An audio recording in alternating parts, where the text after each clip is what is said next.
Okay, so we have our jar that we've been shaking, right? Then I have my handy dandy little ghetto rigged it. It's a piece of screen, some vine screen that I have, and a mason jar ring. So if you can see what I'm going to do, I'm going to be taking this off, screwing this on, but let's a little bit of sediment through. So I have another one at a different fine mesh that gives it another layer of straining. So I actually am gonna flip the mason jar upside down into this and collect in my red bowl. The idea is that you're just going to be taking your material that has been sitting in your alcohol and you're going to strain it. However you want to get that done, totally up to you. This is just my way I do it at home with the materials that I have. You do definitely want to strain it well though to get that sediment out. There's no reason to have it. It's already been stripped of all its materials. All you want is the liquid itself. The sediment is just a sludge. So definitely try to strain best you can. Don't get any plant matter in there and you'll have a really nice clean alcohol. Okay, I got my lid off. I'm gonna screw on my little guy here. It's pretty snug and you may not fit on the rings, on the threads all the way. No biggie. You definitely want to make sure it's on really well though, because when you dump upside down, if it's not, well, I mean, I'm sure you can picture where it's going to go, right? Let's see. Hope all this ends up in the frame. And I do that. And then, because it's a balancing act, just like life, I can sometimes, there we go, get it just right to where I leave it alone. So it'll do that for a while. Nothing fancy. Definitely with my contraption, you wouldn't want to get bumped by your kids or your dogs or be clumsy like me. So I usually stay away from it when it's doing this. I have a window open when it's doing this just because the fumes can be pretty strong. And then I'll come back every once in a while and spin it just to make sure that it's evening out as I'm collecting all the alcohol. If this is first run wash material, I actually will rewash it with alcohol again another time, so I don't necessarily toss it out. This stuff I've already washed before, which is why it's kind of a little bland looking. So I'm going to be tossing it and not collecting it into my next container. But you have options depending on how many times you've washed your material. So we're just straining. We're hanging out with the window open. The fumes can get kind of strong. Some people, if you're sensitive to it, obviously right now, don't be sitting here smoking a cigarette or maybe lighting a bowl right away, because you do have a very highly flammable at 190 proof alcohol in the air. That's why typical conventional methods were unsafe to do this method inside a home. People were blowing up their homes, right? They were having to do all their windows open and they were using this boiler pan and trying to evaporate all this alcohol without having a combustion problem. So definitely something you want to keep in mind when dealing with flammable alcohol. Have stuff in your kitchen off. You know, don't have your gas burner on while you're doing this. Common sense things.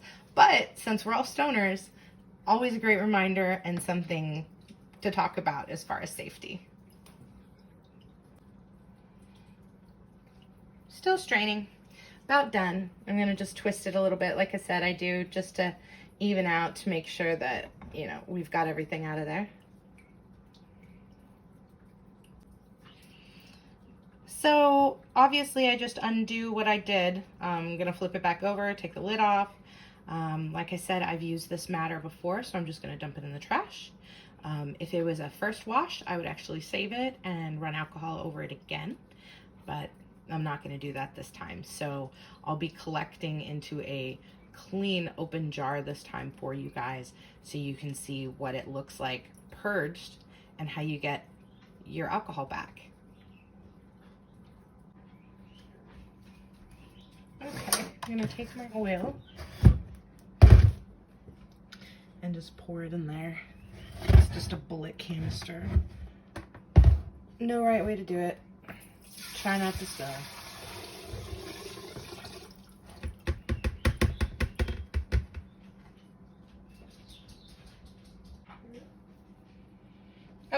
We have the alcohol in there. Put our lid on. Make sure it's sealed really well. I talked about that before. If you don't have your seal really well, the vapors will escape. You won't have any reclaim, and it can make a potentially flammable situation with releasing those vapors into your house, which this is intended to catch. So you put your little tube in the jar and try to zoom out a little, and then we turn it on. It's set. Like I said, the grain oil machine has that nail. I can't go past it. It's an auto set, okay? So it's locked in place there. So I hang out. 2 things to let you know it's done. That red light will come on. The other thing is you will hear this fan go off. It's pretty important to try to catch it when that happens. When that happens, we'll move to the next step. We'll open it up. We'll take everything out and get it ready to deoxycarbonate again. The reason why specifically I'm deoxycarbonating afterwards is because this runs for a period of time. I'm doing a small batch. Because I didn't deoxycarbonate beforehand, this isn't going to be sitting on the element long enough to get to temp to deoxycarbonate and get all your activated compounds like CBN and so on from THC. So deoxycarbonation is definitely important to do. You can do it before or after. I choose to do it after because then I purge off the remaining Everclear and have a more refined product. So that's my method. You can definitely do it a different way if you'd like, but this will be running for a while. So that dark green black liquid that we poured in, as you can see, so exciting, it comes back clear. I love that part. So it's evaporating and condensation collects it up top and then drips down, back down into my jar where I collect it. And aside from losing a small amount of it in just evaporation process, I get almost all of it back, and then it's totally usable on your next batch and your next batch and your next batch until eventually you need to buy more. But it's a really efficient process and a great way to be able to do it yourself at home on a budget. Okay, you can see the red light's on, the fan's off, it's done. Okay, what we end up with, like I said, I just did a small batch. You can do way more jars and fill up your canister a lot fuller than I did. I just wanted to make this a short, easy one to not draw out and take forever purging. So you can see there's still a little bit of liquid in there. You want it to still be able to move, okay? But it's got that nice, really beautiful yellow amber, if you see it right. I'm going to put that in my oven at 225 and get it a good rolling bubbly boil. And I leave it doing that for about 15 minutes once it hits a boil. Okay, we're just gonna put her on a cookie sheet in the oven, like I said, 225, and I'll be watching it closely since this is a very small batch. We don't wanna leave it too long and burn it. So definitely 225. Once it reaches that nice boil, 15 minutes, and then I take it off.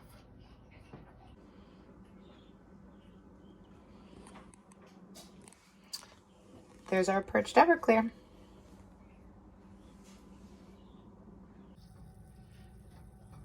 So we've got bubble activity, purging off the rest of that alcohol. Have it at a nice rolling boil. It's been in here for 15 minutes now. I'm gonna go ahead and take it out. You can tell when your batch is purged when it's foamy. you've gotten rid of that excess liquid and your bubbles are now, I don't know, tarry, stickier, harder to pop. So I do 15 minutes for a small batch, but if you're doing a bigger batch, you know, you might want to look at half hour, but definitely watch your bubbles. They'll tell you when they're ready. Okay guys, we're almost done. I'm excited. I'm holding it this time, so maybe it isn't wiggling in the stand. So bear with me trying to do it one-handed. Again, I don't measure things. Don't hate, okay? I eyeball things. That's the way I was raised. But I have my organic coconut oil that I use. And it's at room temperature, so it's all like gloppy, right? So for about that amount, I'm telling you, I just eyeball it, right? For about that amount.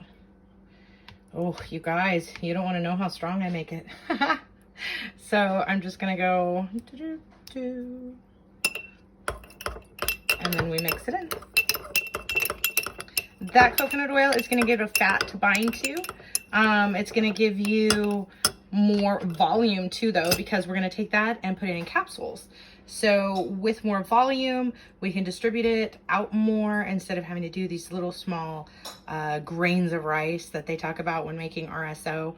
I like mine to be viscous and have volume so that I can distribute that easily into capsules, which I swallow, just a pill. Okay, we're just stirring in the last bit of that coconut oil. Like I said, I like volume. I need it to be viscous because I'm going to draw it up into a syringe, and then I'm going to put it in just those vegetable capsules that you can get online. And then I store those in the fridge because coconut oil, when it hardens, you know, becomes more of a solid. So I put that in the fridge, and that way they don't leak. Great way to store it. If I were to just put this in the fridge right now, it would harden in the way it is. And then you could use this, I guess, how you use coconut oil. You could do it topically. You could, you know, just eat a spoonful if you wanted. I prefer to put it in capsules and ingest it. So it's just like eating an edible. And if you're a person that likes that edible high, this is definitely going to do it for you. So that's it. I'm fast forwarding. I don't want to do all the drama of drawing them up and let you guys watch me do it one by one, but this is what my capsules look like. Again, they're just those capsules that you can get online anywhere. I fill them, I store them in the fridge because, like I said, coconut oil hardens so it doesn't leak. But as long as you're pretty careful filling your capsules, you're not going to have them really super leaky. If I take them somewhere with me, I keep them in a pill container so that if they do leak, they're not going to get on anything else. But look at that. You can make your own full extract cannabis oil at home. Pretty cool. Hey everybody. So that's the end of my video. I'm sure by now you've learned I don't really measure much. I'm always changing things. And I definitely encourage you to take from this what you may and do with it what you will. It's just the way I prefer to process and make my FICO. You can create your own way, and that's the fun of being a grower and having the ability to self-sustain in this way, and why I really advocate people to be able to make their own full extract cannabis oil. So before I forget, don't you forget to deoxycarbonate, whether you do it before or after, like I do. You want to agitate when you wash. You definitely want to make sure that you strain your material really well, and watch it while it's cooking. Watch it while it's purging. It's easy to go smoke a bowl and forget what you're doing. Don't do that. I've done that. Don't be me. And have fun with it. I do want to remember to tell you guys that I make my stuff pretty strong. I take several a day. I have a medical condition that I use this for pain relief. So my dosage is really strong. My way that I make it is really strong. Try to do like half a capsule. Fill that, see what it turned out like. Wait a couple hours, Just like with normal edibles, don't say, wow, I'm not high, and take another, because you might regret it. Go slow, see if you like this batch, and if you don't, then double up. So start low, go slow. I think that's the rule with any edible. And don't forget, it's just weed. You won't die. Okay, I think that's it. Maybe there's stuff I forgot. Go ahead and leave me questions in the comments. I'll try my best to get back to people. Like I said, I could be wrong. Don't take my exact word for it. This is my home, quote unquote, science that I've done on how to make FICO. Definitely encourage you trying it yourself and seeing what works for you.